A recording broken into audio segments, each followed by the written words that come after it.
नमस्ते, मी Snehal Gharpankar. एसपी9 special news मध्ये आपलं पुन्हा एकदा स्वागत. महाराष्ट्राला लोककला, लावणी, तमाशा, कला पथक, भारूड, लोकनृत्य आणि संगीत नाटकांची समृद्ध परंपरा लाभली आहे. मात्र अलीकडच्या काळात सार्वजनिक कार्यक्रम, यात्रा, जत्रा, उत्सव आणि मनोरंजनाच्या कार्यक्रमांमध्ये काही ठिकाणी अश्लील हावभाव, आक्षेपार्ह अंगविक्षेप आणि अश्लील नृत्य प्रकार सादर केले जात असल्याने महाराष्ट्राच्या सांस्कृतिक परंपरेच्या जतनाबाबत चिंता व्यक्त होत आहे. तर पाहुयात आजची सविस्तर बातमी. याच पार्श्वभूमीवर कलापथक निर्माता असोसिएशनच्या वतीने अश्लील नृत्य प्रकार, आक्षेपार्ह डान्स शो, डीजे लावणी शो आणि ट्रॉली शो यांच्यावर नियंत्रण अथवा बंदी घालण्याची मागणी करण्यात आली आहे. या संदर्भात कोल्हापूर प्रेस क्लब येथे पत्रकार परिषद घेऊन प्रशासनाचे लक्ष वेधण्यात आले आहे. कलाकार रजनी संजय गोरड यांनी पारंपरिक लोककलेच्या बदलत्या परिस्थितीबाबत चिंता व्यक्त केली. गेल्या 35 ते 40 वर्षांपासून ऑर्केस्ट्रा आणि कलापथकाच्या माध्यमातून कला सादर करत असून मनोरंजनासोबत समाज प्रबोधन, व्यसनमुक्ती आणि ऐतिहासिक शौर्य परंपरा लोकांपर्यंत पोहोचवण्याचे काम सुरू असल्याचे त्यांनी सांगितले. कलापथकाच्या माध्यमातून श्री गणेश, आई रेणुका, छत्रपती शिवाजी महाराज, छत्रपती संभाजी महाराज, शूरवीर तानाजी मालुसरे, शिवा काशीद तसेच विविध सामाजिक आणि ऐतिहासिक विषयांवर कलाविष्कार सादर केले जात असल्याचे त्यांनी स्पष्ट केले. गेल्या 3-4 वर्षात पारंपरिक कला प्रकारांना मिळणारा प्रेक्षकांचा प्रतिसाद काही प्रमाणात कमी झाला आहे. बदलत्या मनोरंजनाच्या पद्धती आणि झपाट्याने वाढत असलेल्या डीजे संस्कृतीमुळे समाज प्रबोधनात्मक आणि पारंपरिक कला प्रकारांकडे दुर्लक्ष होत असल्याची खंत कलाकारांनी व्यक्त केली आहे.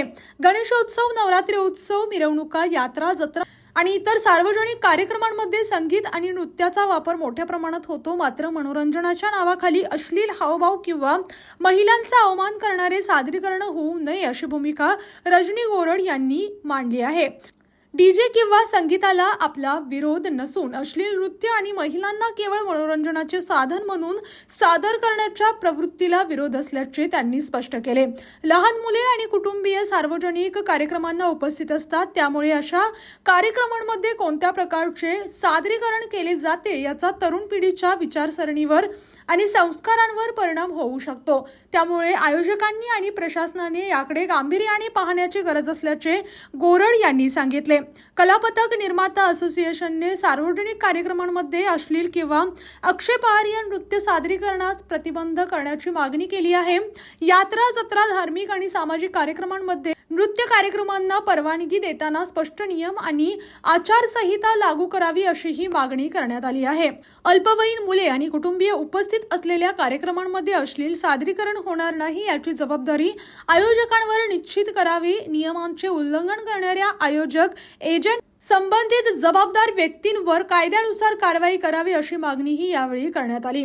अश्लीलतेला विरोध करताना कोणत्याही महिला कलाकारांचा व्यक्तिगत अपमान किंवा अवमान करण्याचा उद्देश नसल्याचे असोसिएशनने स्पष्ट केले. विरोध हा अश्लील सादरीकरणाच्या प्रकाराला आणि त्याला प्रोत्साहन देणाऱ्या व्यवस्थेला आहे अशी भूमिका मांडण्यात आली. कलेच्या नावाखाली अश्लीलतेचा बाजार आम्ही सहन करणार नाही. महाराष्ट्राच्या संस्कृतीची प्रतिष्ठा, महिलांचा सन्मान आणि तरुण पिढीवर होणारा परिणाम लक्षात घेऊन नियमांचे पालन झाले पाहिजे. नियमांचे उल्लंघन झाल्यास लोकशाही कायदेशीर मार्गाने आंदोलन तीव्र करण्यात येईल असा इशारा कलापथक निर्माता असोसिएशनच्या वतीने देण्यात आला आहे. लोककला ही केवळ मनोरंजनाचे साधन नसून ती महाराष्ट्राच्या सामाजिक आणि सांस्कृतिक ओळखीचा अविभाज्य भाग आहे. त्यामुळे आधुनिक मनोरंजनासोबतच पारंपरिक कला प्रकारांचे जतन, संवर्धन आणि कलाकारांना योग्य व्यासपीठ मिळवून देण्याची जबाबदारी शासन, प्रशासन, उद्योजक आणि समाजातील सर्व घटकांची आहे असे आवाहन यावेळी करण्यात आले.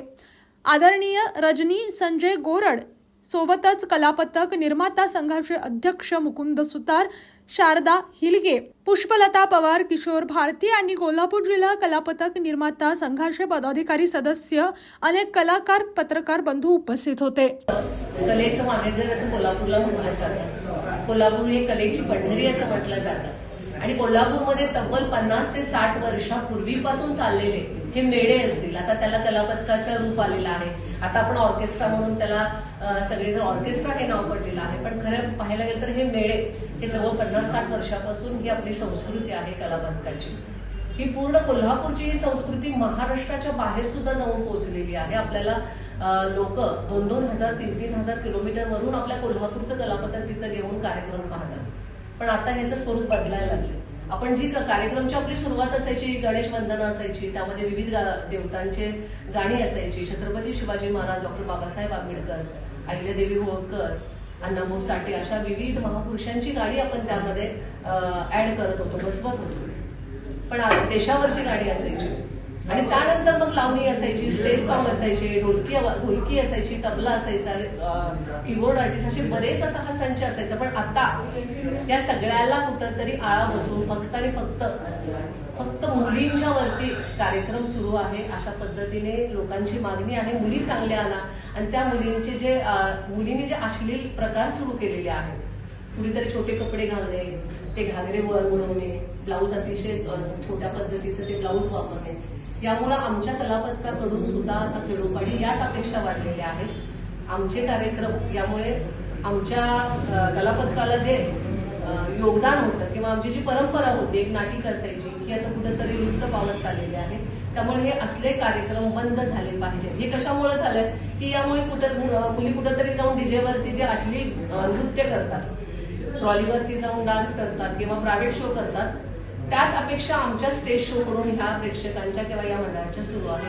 तेव्हा हे कुठेतरी बंद झालं तरच कलापथक जिवंत राहणार आहे, कोल्हापूरची ही कला जिवंत राहणार आहे.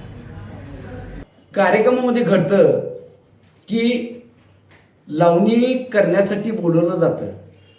ती मुलगी स्टेजवर डान्स न करता ती खाली पब्लिकमध्ये येऊन नाचते. ती पब्लिकमध्ये नाचत असताना लहान मुलांना जवळ घ्यायचा, तिचा मुक्का घेण्याचा प्रकार करायचा, हा लावणीचा नृत्य प्रकारच नाही आहे.